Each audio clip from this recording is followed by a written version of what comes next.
The nicer you are, the less they value you. Not because kindness is weak, because you became buyable. You hear quick favor? In a meeting, in a hallway, in your inbox. You say yes instantly, to prove you're good, to keep the peace. First Stoic move. Pause 3 seconds. Breathe out, slow. Then one clean line. Not today. No story. No apology.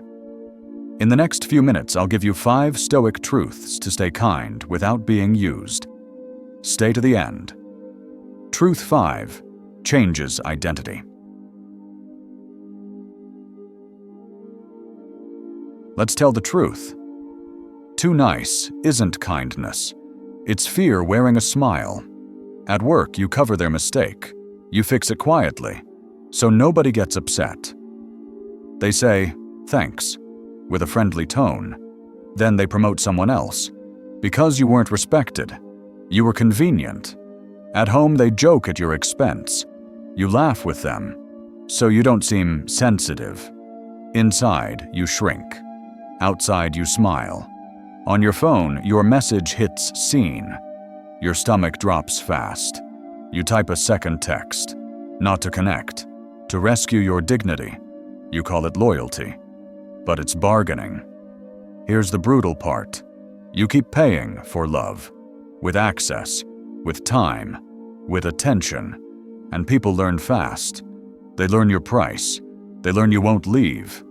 So they take more, not because they're evil, because you made it easy.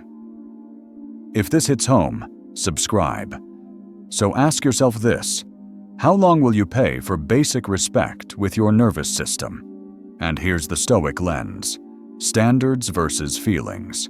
Feelings say, if I'm good, they'll value me. Standards say, respect is required for access.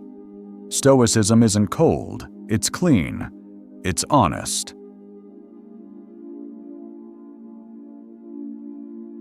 Epictetus gave this warning: if you want to improve, be content to be thought foolish and stupid, because standards look selfish to people living off discounts. Your inner citadel isn't their approval, it's your character. You don't control their gratitude, their mood, their reactions. You control your choices, your yes, your no, your presence. So the goal changes. Not make them happy, but stay honorable. Here's your mantra: kind, not buyable. Say it again: kind, not buyable.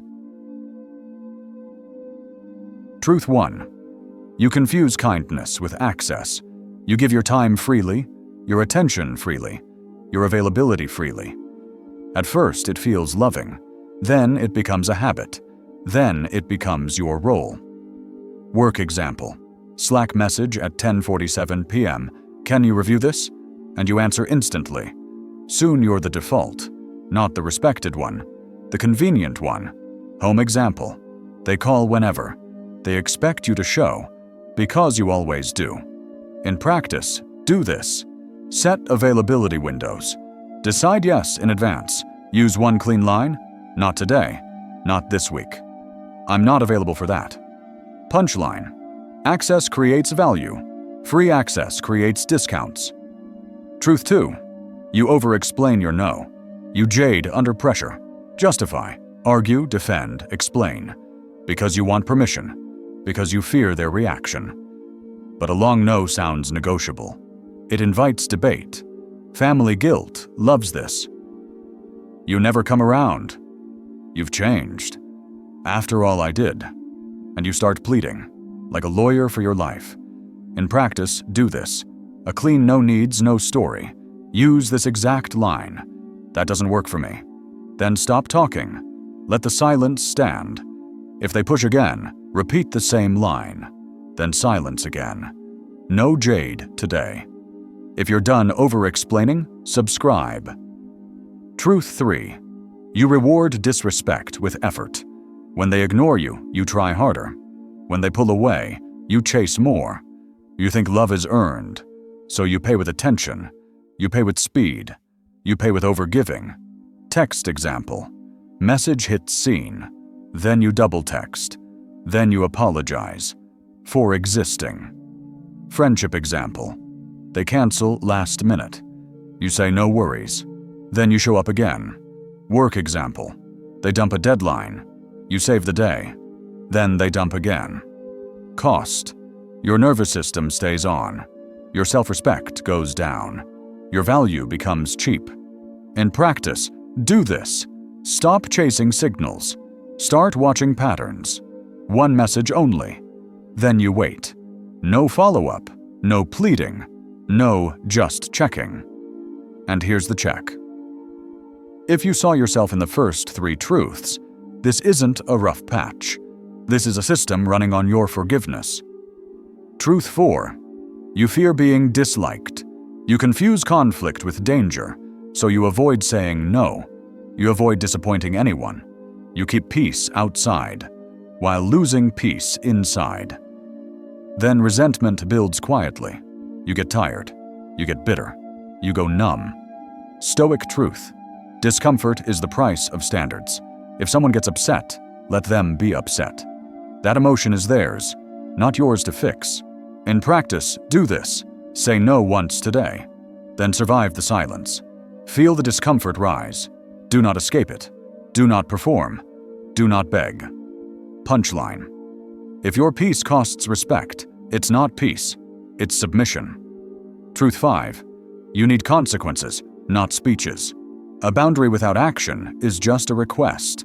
You can explain beautifully. You can sound mature. You can be reasonable, and they will still test you. Because tests ignore speeches. Tests respect costs. In practice, do this. Quiet. Consequence. No drama. No revenge. You are not pulling back to punish them. You are pulling back to stop punishing yourself. Work consequence. Stop covering mistakes. Stop last-minute rescues. Start setting timelines.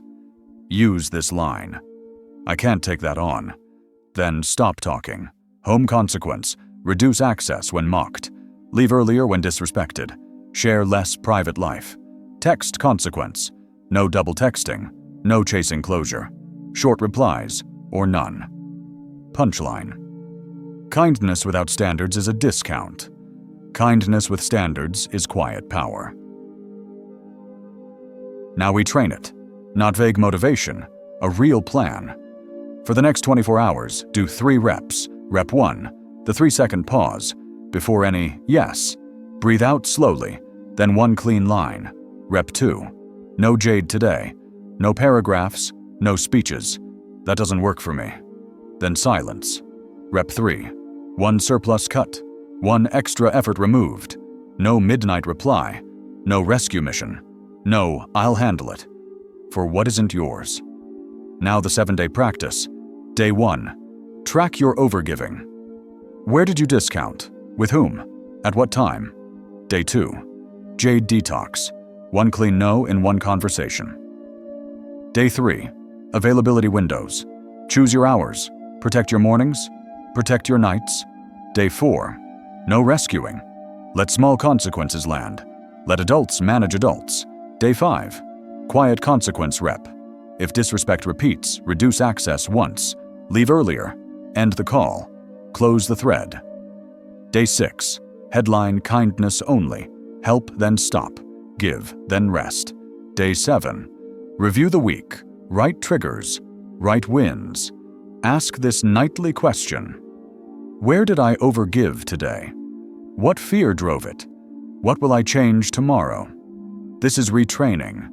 Not with anger, with repetition.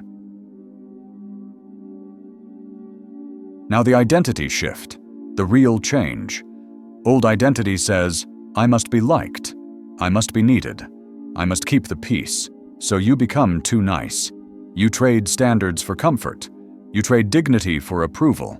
New identity says, I am kind, and I have standards. I don't buy love with my nervous system. I don't negotiate my self-respect. I choose discipline. I protect quiet power. Self-respect first. Discipline second. Quiet power always follows. Some people will test you. Some will guilt you. Some will pull away. Let them. That is the filter. The ones who stay will respect your standards. The ones who leave were only here for your discounts. You are not broken. You were trained. And you can retrain yourself. Return to the scene, the one that traps you. At work, they ask again. Quick favor. Just this once. Old you says yes. Stays late again. Feels used again. New you pauses first. 3 full seconds. Breathe out slowly. Then 1 clean line. Not today. No story. No apology. They look surprised. Let them. Because your presence is not a donation. Kindness without standards is a discount. Kindness with standards is quiet power. On Stoic Ether, we train self-respect, discipline, and quiet power. Subscribe if you're done being used. Comment your ritual line. I respect my standards first, and watch Day 6 next. Handle disrespect like a Stoic. Lessons from Marcus.